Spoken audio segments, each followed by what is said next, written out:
Welcome to this CoPOS tutorial. Today we are covering Path 3.1, the full month sales recap.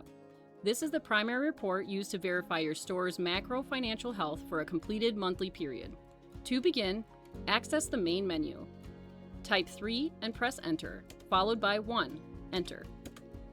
You will see a prompt for a date range. It is essential to enter the exact start and end dates for the month you are closing. If you input the wrong date range, your final totals will not accurately reflect your actual monthly activity. Once the data loads, you are looking at page 1. This page displays your gross sales, the total value of every item scanned, minus any voids and returns. The result is your adjusted gross sales. After discounts and sales tax are subtracted, you will see your final net sales. This bottom line number is the most critical metric on the report, as it represents the actual revenue available for your operations. Page 2 and 3 provide the deeper breakdown.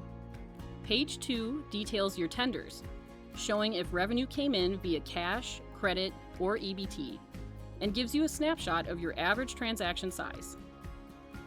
Page 3 tracks your gift card liabilities and hourly store traffic. Use these pages to spot trends in how your customers are paying and when they are visiting the store. Page 4 provides the final layer of detail, showing hourly sales traffic split between members and non-members. This is particularly useful for identifying peak hours where you might need additional register support. To finish, use the commands at the bottom of the screen to print or export your report. If you are preparing these files for an accountant, ensure your export format matches their requirements. That concludes our look at Path 3.1. Stay tuned for our next video where we will be covering IOU reporting. For further technical support, please contact the CoPOS support team.